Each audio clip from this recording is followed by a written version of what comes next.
देखो बेटा, जो कल हमारी क्लास हुई थी तो मैंने आपको बताया था कि बैक्टीरियल सेल का स्ट्रक्चर जो है वो किस प्रकार का होता है, और बैक्टीरियल सेल की जो आउटर मेम्ब्रेन्स होती हैं वो कौन कौन सी होती हैं। सेल वॉल के बारे में मैंने आपको डिस्कस किया था कि जो सेल वॉल होती है, क्योंकि बैक्टीरियल सेल के अंदर जो सेल वॉल है वो बहुत ज़्यादा इम्पोर्टेंट होती है। सही है। आज हम जो बात करेंगे, आज जो हमारा जो आज का टॉपिक रहेगा तो वो रहेगा स्टेनिंग ऑफ बैक्टीरियल सेल, क्योंकि मैंने कल आपको यही चीज़ बताई थी कि हम आज जो पढ़ाने वाले हैं वो स्टेनिंग ऑफ बैक्टीरियल सेल के बारे में पढ़ाने वाले हैं कि आप बैक्टीरियल सेल को किस प्रकार से कलर कर सकते हो, किस प्रकार से उसको स्टेन कर सकते हो। तो हमारा जो हेडिंग है वो है स्टेनिंग ऑफ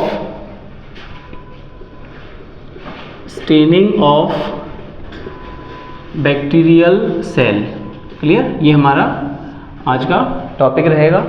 अब स्टेनिंग को अगर कुछ बच्चे नहीं समझ पा रहे हैं कि स्टेनिंग क्या होती है, तो मैं इसको आपको समझा दे रहा हूँ। कलरिंग, इसको हम लोग क्या बोल देते हैं, कलरिंग, यानी कलर करना। जैसे जो बायोलॉजी के स्टूडेंट हैं, जब आप अपनी क्लास में जाओगे, आप लेबोरेटरी में जाना, स्कूल में जो लेबोरेटरी है तो वहाँ पे आपको कुछ स्लाइड दिखाई जाएंगी।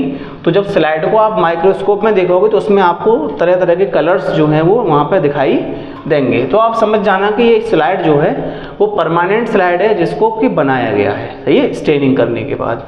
तो देखिए यहाँ पे जो स्टेनिंग टेक्निक्स आती हैं, तो स्टेनिंग टेक्निक्स में हम देखेंगे कौन कौन सी स्टेनिंग टेक्निक का इस्तेमाल बैक्टीरियल सेल के लिए किया गया। तो सबसे पहले हमारी जो होती है फर्स्ट वाली, इसको हम लोग बोलते हैं सिंपल स्टेनिंग। इसको क्या बोलेंगे, सिंपल स्टेनिंग, यानी सामान्य रूप से स्टेन करना है। अब कैसे करना है तो मैं आपको बता दूं। जैसे आपको पता होगा कि जो बैक्टीरिया की जो सेल होती है उसके ऊपर जो कवरिंग होती है प्लस जो सेल वॉल होती है, तो सेल वॉल के अंदर एसिडिक कंटेंट ज़्यादा होता है। जैसे म्यूरामिक एसिड है या पेप्टाइडोग्लाइकोन है तो वो भी एसिडिक होता है, टीकोइक एसिड पाया जाता है तो वो भी एसिडिक होता है। तो अगर आप बात करें तो केमिकली बैक्टीरिया की जो सेल वॉल है वो एसिडिक होती है। सही है। इसलिए यहाँ पे स्टेनिंग करने के लिए हमें क्या चाहिए, बेसिक डाई का इस्तेमाल करना पड़ेगा। तो हम लोग यहाँ लिखेंगे in this technique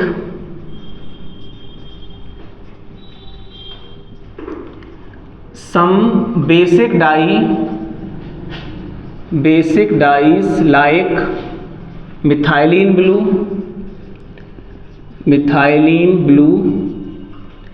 and crystal violet are used। ये पहली चीज़ तो आपको ध्यान देनी है कि यहाँ पे जो बेसिक डाई हैं वो कौन कौन सी होती हैं। तो बेसिक डाई का इस्तेमाल किया जाता है। बेसिक डाई में मिथाइलिन ब्लू और क्रिस्टल वायोलेट नाम की दो डाई है जिनका इस्तेमाल यहाँ पे किया जाता है। दूसरा, ये जो टेक्निक है वो क्या बताती है, तो यहाँ लिखेंगे दिस टेक्निक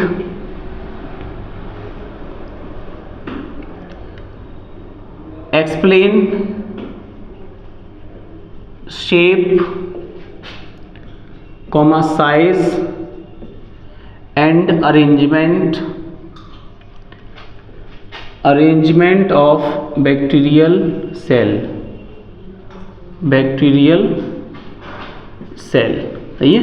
तो बैक्टीरिया की सेल का अरेंजमेंट कैसा है, उसकी शेप कैसी है, उसका साइज कैसा है, इन चीज़ों को ये जो टेक्निक है वो इजीली बता देती है। लेकिन अगर इसको थोड़ा सा डीपली देखेंगे कि अगर इस टेक्निक को हम सारे बैक्टीरिया के लिए इस्तेमाल करें तो ये सभी बैक्टीरियाओं पे अप्लाई नहीं कर सकते। इसलिए वैज्ञानिकों ने मतलब इसमें कुछ और भी कह सकते हो इन्वेंशंस हुए, जिसमें सबसे मेन जो माना जाता है वो है आपका क्रिश्चियन ग्राम। एक साइंटिस्ट थे जिनका नाम था क्रिश्चियन ग्राम।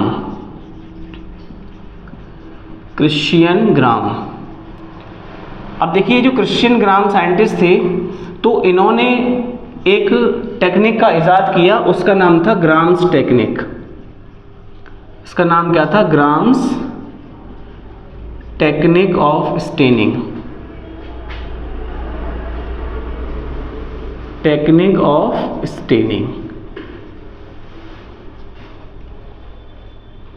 तो ये जो ग्राम्स टेक्निक ऑफ स्टेनिंग थी ये कैसी थी, इसके बारे में थोड़ा हमें देखेंगे। तो इसको हम मैं आपको पूरा डिटेल नहीं बताने वाला क्योंकि ये बहुत लंबा मेथड पड़ता है, तो इन शॉर्ट आपको समझना है कि इसको कैसे हमारे लिए ये एप्लीकेबल है। तो देखिए सबसे पहले आपको क्या करना है, मान के चलिए कि आपके पास ये कोई टेस्ट ट्यूब है और इस टेस्ट ट्यूब के अंदर आपके पास जो सॉल्यूशन भरा हुआ है, इस सॉल्यूशन का नाम है बैक्टीरियल सस्पेंशन। Bacterial suspension. तो सबसे पहले आपको क्या करना है, बैक्टीरियल सेल का सस्पेंशन तैयार करना है। अब उसके बाद आपके पास फिर आपको क्या करना है, यहाँ पे ग्लास की बनी हुई स्लाइड लेनी है और ग्लास की बनी हुई स्लाइड के ऊपर इस सस्पेंशन का क्या कर देना है, स्प्रे कर देना है। तो जैसे ही आप इसको स्प्रे करेंगे तो ये सस्पेंशन इस पर स्लाइड पे इस तरह से पूरी तरह से कह सकते हो यूनिफॉर्मली या नॉन यूनिफॉर्मली डिस्ट्रीब्यूट हो जाएगा। उसके बाद आपको क्या करना है, फिर इसको ड्राई करना है एयर के अंदर। तो लिखेंगे ड्राई इन एयर, हवा में इसे सुखा लेंगे। टू फिक्स द सेल, ताकि हमारी जो सस्पेंशन है वो इस पर फिक्स हो सके। तो अब आपको जब फिक्सिंग हो जाएगी तो फिक्सिंग होने के बाद आपको कुछ इस टाइप का नज़र आएगा। अगर हम यहाँ से इसको देखेंगे तो ये कुछ आपको इस तरह से दिखाई देगा स्लाइड के अंदर। अब मान के चलिए कि हमने यहाँ पे फिक्सिंग कर रखी है, एयर में इसको फिक्स कर लिया, या थोड़ा हीट देके भी इसको फिक्स कर सकते हैं जी। अब आपको क्या करना है, इसके ऊपर यहाँ पे दूसरी साइड से आपको एक सॉल्यूशन तैयार करना है और ये जो सॉल्यूशन होगा इसको हम लोग बोलेंगे क्रिस्टल वायलेट सॉल्यूशन। अब जो क्रिस्टल वायलेट सॉल्यूशन होगा इसको इस स्लाइड के ऊपर क्या करेंगे, यानी फ्लडेड किया जाएगा, यानी इसके ऊपर इसको डाल दिया जाएगा। अब इसको डालने के बाद फिर आपकी जो स्लाइड है वो आपको कुछ इस टाइप से यहाँ पे दिखाई देगी। यानी ये तो हमारी बैक्टीरियल जो सेल थी उनको हमने फिक्स कर किया हुआ है, तो ये तो हमारी वो फिक्सिंग हो रखी है, समझिए। इसके अलावा आपको क्या करना है, अब जो आपको नज़र आएगा, मैं थोड़ा सा इसको मार्क कर देता हूँ, तो ये आपको कुछ इस टाइप से ये भद्दा भद्दा सा दिखाई देगा माइक्रोस्कोप के अंदर। अब आपको क्या करना है, अब आपको इस स्लाइड को वॉश कर लेना है, यानी पानी से धो लेना है। Wash with distilled water, distilled water जी। अब डिस्टिल्ड वाटर से आपने क्या करना है, इसको साफ़ कर लिया। अब साफ़ करने के बाद यहाँ से फिर इसके ऊपर आप देखेंगे कि आपको जो स्लाइड है वो इस टाइप की नज़र आएगी,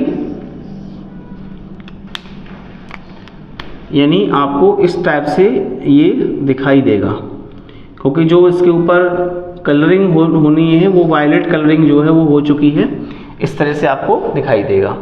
अब यहाँ पे क्या होगा, इतने स्टेप आने के बाद फिर आपको जो वायलेट सॉल्यूशन है, crystal violet solution, sorry iodine solution है। अब ये जो ग्राम सॉल्यूशन बोला जाता है इसको हम लोग क्या बोलते हैं, ग्राम्स आयोडीन सॉल्यूशन। इसको इसके ऊपर क्या करना है, डाल देना है,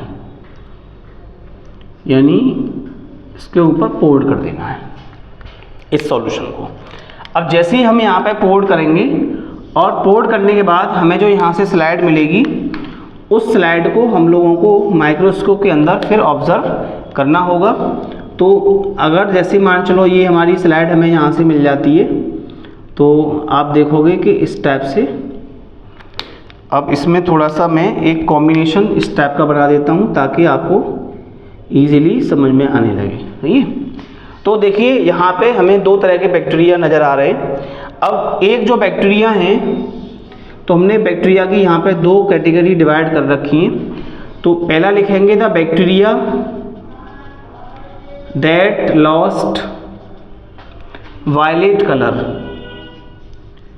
वायलेट कलर, उनको यहाँ पे बोला गया है gram negative bacteria, gram negative bacteria. Clear? यानी जब हमने स्लाइड को देखा माइक्रोस्कोप के अंदर, तो कुछ बैक्टीरियल सेल की जो वायलेट कलर था वो उनका लॉस्ट हो चुका था, यानी उन्होंने अपना वायलेट कलर जो था वो पूरा लूज कर दिया था। तो ऐसे बैक्टीरिया को हम लोगों ने ग्राम नेगेटिव बैक्टीरिया कह दिया। अब जो दूसरे बैक्टीरिया थे, तो लिखेंगे यहाँ पे the bacteria that contain purple colour, समझे। तो उनको यहाँ पे क्या बोल दिया गया, ग्राम पॉजिटिव बैक्टीरिया। क्लियर। यानी अगर वायलेट कलर लॉस्ट हो जाता है तो आपका ग्राम नेगेटिव बैक्टीरिया है, लेकिन अगर वायलेट कलर पर्पल कलर में चेंज हो जाता है तो वो आपका ग्राम पॉजिटिव बैक्टीरिया है।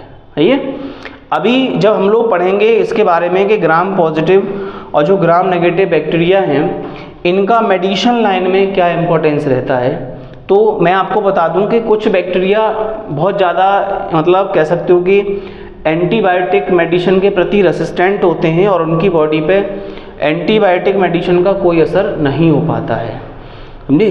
तो अभी हम जो ग्राम पॉजिटिव और ग्राम नेगेटिव बैक्टीरिया के बारे में, स्टेनिंग के बारे में मैंने आपको बताया। अब जो हम डिटेल पढ़ने वाले हैं कल जो हमारी क्लास रहेगी, समझे, तो वो हम क्लास में आपको बताएंगे कि बैक्टीरिया के द्वारा, यानी जो पैथोजेनिक बैक्टीरिया होते हैं, पैथोजेनिक का मतलब होता है बीमारी पैदा करने वाले बैक्टीरिया, तो ऐसे कौन कौन से बैक्टीरिया हैं जिनसे कि हमारी जो लिविंग वर्ल्ड है, लिविंग वर्ल्ड में जैसे प्लांट्स की बात करें, एनिमल्स की बात करें, ह्यूमन बींग्स की बात करें, तो ऐसे कौन कौन से बैक्टीरिया हैं जो कि इन सारे लिविंग वर्ल्ड के अंदर बहुत सारी बीमारियां पैदा करते हैं, समझे। या ऐसे कौन से बैक्टीरिया हैं जिनसे कि पेड़ पौधों में, मनुष्यों में, जानवरों में बहुत सारी बीमारियां पैदा होती हैं। इसके अलावा ऐसे कौन से बैक्टीरिया हैं जो कि मेटल्स को, लेदर को, टेक्सटाइल इंडस्ट्री को नुकसान पहुंचाते हैं, तो उनके बारे में भी हम लोग डीपली पढ़ेंगे जो हमारी कल की क्लास में रहेगा। क्लियर।